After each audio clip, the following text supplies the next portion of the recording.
Bien, ahora vamos a ver las membranas internas que tiene la célula bacteriana. Hay tres tipos de membrana interna. Los mesosomas, que son invaginaciones de la pared, ¿sí? A esa invaginación de la pared, o se viene la pared, la membrana, perdón, viene la membrana y la membrana se invagina, forma como un globito chiquitito, ¿sí? Unido a la membrana. A ese mesosoma se va a unir el ADN bacteriano. ¿Para qué? Para la duplicación o replicación del ADN previa a la división de la célula. Esa es la función del mesosoma. Es el lugar donde se va a unir el ADN bacteriano para duplicarse. Además, a partir del mesosoma, se va a formar el tabique que me va a dividir la célula bacteriana en dos células hijas. ¿Estamos? Otro tipo de membrana interna que tiene la célula bacteriana son vesículas. También son invaginaciones de membrana plasmática, pero que en este caso esa invaginación se separa de la membrana. Esta invaginación, esa vesícula que se separó de la membrana, puede contener pigmentos y participar, por ejemplo, en procesos fotosintéticos, o puede contener enzimas y participar en algunos procesos como el respiratorio. Y otro tipo de membrana que podemos encontrar, la vamos a ver acá en esta transparencia, son estas de acá. Son un sistema de sacos o cisternas aplanadas que vemos que rodean la célula bacteriana, en la cual se depositan pigmentos, clorofila, acá lo vemos bien de color verde, ¿sí? Y que participan en el proceso fotosintético. Esto que tienen acá ustedes son unas cianobacterias, son las que vemos que abundan, por ejemplo, en el lago San Roque, cuando está muy contaminado, por eso la coloración incluso del agua, ¿sí? Y en estos tilacoides se depositan los pigmentos fotosintéticos. Vamos al último componente que siempre está presente en la célula bacteriana, que es el genoma bacteriano. Es decir, cuál es la zona nuclear en la bacteria, qué características tiene el cromosoma bacteriano, y vamos a ver los ribosomas que participan en el mecanismo genético.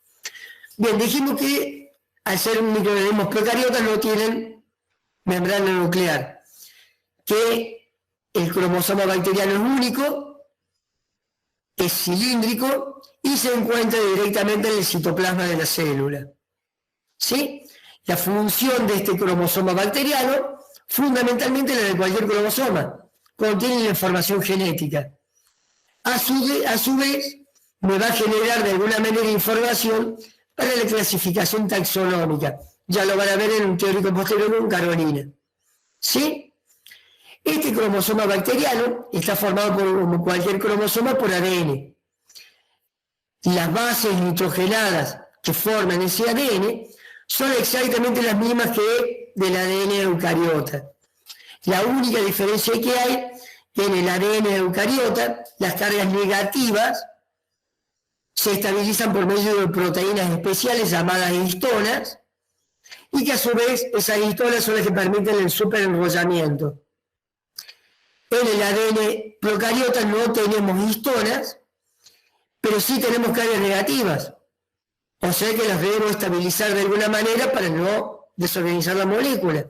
Se estabiliza mediante iones magnesio. O sea que esas cargas negativas se van a estabilizar mediante la unión de iones magnesio. Ese cromosoma bacteriano se va a unir al mesosoma, como hablamos anteriormente, y una vez unido al mesosoma se va a duplicar, como vieron en química biológica, dando origen a dos ADN hijos exactamente iguales al ADN original. ¿Sí? ¿Se acuerdan que la duplicación es semiconservativa?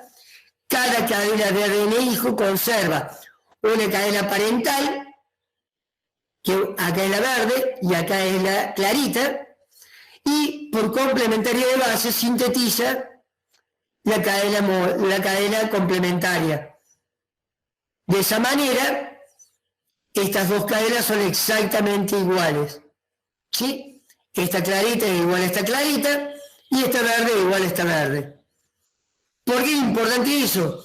Porque yo quiero que esta información genética vaya a una célula hija y que esta información genética vaya a la otra célula hija y que ambas células hijas tengan la misma información genética. ¿Está? ¿Esto qué me permite? Que si yo logro aislar esta bacteria, separar esa bacteria como una sola bacteria, sé que a partir de esa bacteria voy a obtener un cultivo puro de bacterias exactamente igual a la que tenía. ¿Sí? Por este proceso. Porque el material genético que voy a tener es igual al que partí. ¿Estamos? Acá tenemos el mecanismo de reproducción de las bacterias por fisión binaria. Una célula madre, el ADN, el cromosoma bacteriano o ADN bacteriano se une al mesosoma, se duplica, cada ADN hijo va a un extremo de la célula, a partir del mismo mesosoma se empieza a formar el tabique, que finalmente me divide la célula bacteriana en dos células hijas exactamente iguales. ¿Sí? Y finalmente los ribosomas son partículas citoplasmáticas. ¿Por qué hablamos de partículas? Porque no tienen membrana. ¿Sí? ¿Qué es un ribosoma? Un ribosoma es proteínas más ácido ribonucleico ribosómico. ¿Sí? Esas proteínas y ese ácido ribonucleico ribosómico me forman un complejo que me va a formar una subunidad menor, 30S, y una subunidad mayor, 50S. El S me indica unidades de sedimentación. Yo los coloco en un gradiente de sacarosa, los ultracentrifugo y veo cuánto migran. Cuanto más migren, más grandotes son. Entonces eso me permite saber que este migro menos que este. Este es más chiquito y este es más grande. Cuando se acoplan las dos subunidades, obtengo un tamaño de 70S. El ribosoma eucariota es más grande. 60S la subunidad mayor, 40S la subunidad menor y 80S cuando están acoplados. ¿Cuál es la función del ribosoma? Participa en la síntesis proteica. Va a ser el lugar donde va a ocurrir la síntesis proteica conjuntamente con el ARN mensajero y el ARN de transferencia. ¿Alguna duda? ¿Hay alguna duda, chicos? Profe, yo quería preguntar si las bacterias, digamos, ¿cómo se alimentan? ¿Son autótrofos o heterótrofos? ¿O ambos? Las bacterias tenés autótrofas, las que son fotosintetizadoras, y tenés heterótrofas, las que no son fotosintetizadoras. Pero cuidado, usted tiene un error conceptual muy grave de lo que es un heterótrofo. Cuando le preguntamos cuál es el concepto de heterótrofo, dicen que es aquel que se alimenta de otro. No, es un concepto erróneo y horrible que le dan en el secundario. Vos como organismo heterótrofo, ¿qué comés? Tomás, te pregunto a vos. Nutrientes. Normalmente, ¿cuál es tu alimentación habitual? Bueno, carne, verduras. Bien, Eso. la carne, la verdura, ¿son orgánicos o inorgánicos? Orgánico. Esa es la diferencia. Un autótrofo toma carbono de compuestos inorgánicos, el dióxido de carbono, que es lo que toma en la fotosíntesis. Un heterótrofo toma carbono de compuestos orgánicos. Entonces no es que nos comamos a otro, sino que vamos a aprovechar el carbono a partir de un compuesto orgánico, como puede ser una proteína en el caso de la carne, como puede ser hidrato de carbono en el caso del almidón de una papa. ¿Está claro? Claro. El autótrofo hace lo contrario, consume línea orgánica. Toma dióxido de carbono atmosférico y lo fija y forma a partir de eso el almidón, por ejemplo. ¿Está ¿Está claro? ¿Me dan un minuto, chicos? ¿Estamos, chicos? ¿Te ha entendido eso? Porque cuando lo evalúan en el examen tiene un problema grandísimo. ¿Quién le va a otro? Aquel organismo se come a otro. No, no te comes a otro. Te estás comiendo los componentes orgánicos que tiene ese otro. El carbono lo va a obtener de la parte orgánica de ese otro organismo. ¿Estamos, chicos? Muy buena pregunta, Tomás. Gracias por preguntar eso. Bien, ¿estamos? ¿Alguna duda? Paso a los elementos no comunes. Acá va a ser muy rápida toda la primera parte, me voy a detener en lo último, así como me detuve en pared celular.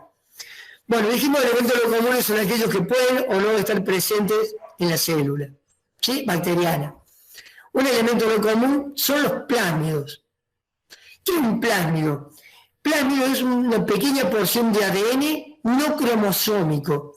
No forma parte del cromosoma bacteriano. O sea que la célula va a tener cromosoma bacteriano, ADN cromosómico, y una pequeña porción de ADN por fuera del cromosoma. ¿Sí?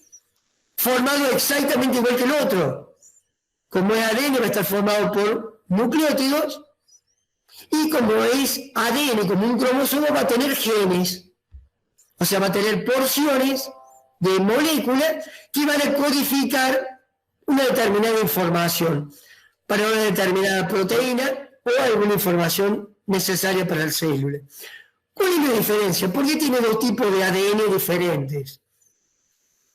En el ADN cromosómico va a estar presente siempre, sí o sí, aquellos genes que codifican para las funciones vitales de la célula. Todo aquello que es vital para la célula está contenido acá, en el ADN bacteriano. Pueden haber otras funciones no vitales, pero todo lo que es vital tiene que estar contenido en el ADN bacteriano. Por eso el ADN bacteriano, el cromosoma bacteriano, es un componente común, está siempre presente. ¿Qué es lo que puede estar contenido en el plásmido? Toda aquella información para funciones no vitales de la célula, como por ejemplo síntesis de antibióticos, como por ejemplo fijación biológica de nitrógeno. ¿Sí? No toda bacteria fija nitrógeno, pero la información para la síntesis de nitrógeno está contenida en un plásmido. La enzima que va a fijar nitrógeno, el gen que la va a codificar, está en un plásmido. ¿Cuál es la importancia de estos plásmidos?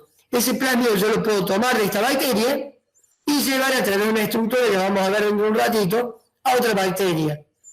Mecanismo muy utilizado en ingeniería genética para generar organismos resistentes, pasando información contenida en los plásmidos de una célula a otra. Yo no habría forma que pase un cromosoma bacteriano de una célula a otra. ¿Está? Bien. Profe, ¿Qué pasa todavía? ¿cuál es el tiempo de vida útil de una bacteria? Depende del grupo bacteriano. Normalmente son tiempos reducidos, pero depende del grupo bacteriano. No te puedo decir una bacteria vive una hora. Hay bacterias que viven una hora y otras que no. Ya depende del grupo bacteriano. Eso. Son característicos de los grupos. ¿Está todavía? Bien. Sí, profe, gracias. Otro elemento no común, flagelos. ¿Qué es el flagelo? Es un filamento finito y largo, ¿sí? Formado por proteínas.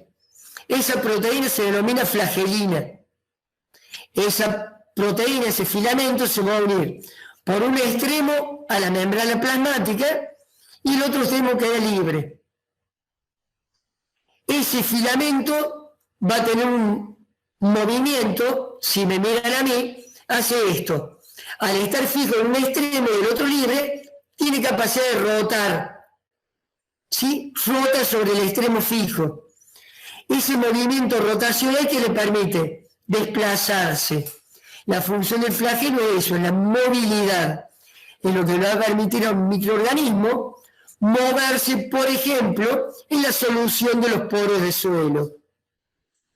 muy importante, por ejemplo, con un microorganismo que vamos a ver más adelante, que es Azospirillum, que es utilizado como fertilizante biológico, el cual es un gran fijador de nitrógeno, el cual está en la solución de suelo, pero para poder fijar nitrógeno necesita una condición microaerobia o anaerobia, que no es común en el suelo, menos en un suelo productivo.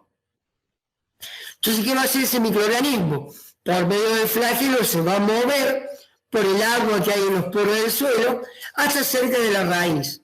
Va a llegar a la rizósfera. La rizósfera es toda la porción del suelo que rodea la raíz. Más precisamente, se va a acercar más a la raíz.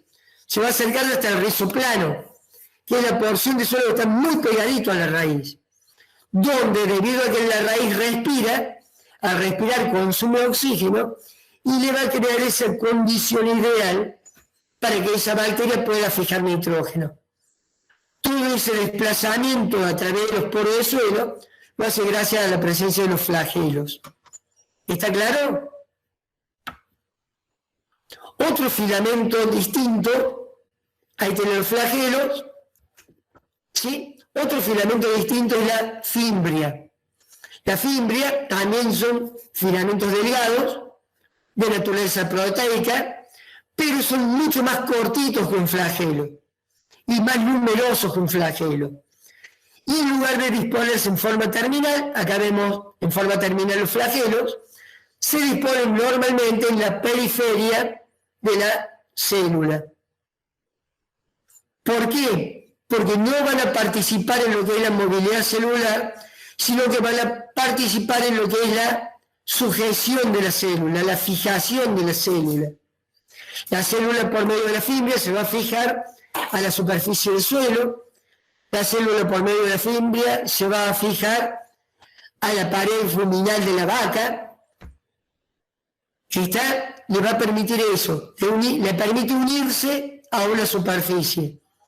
Esa es la función de las fimbrias. ¿Estamos?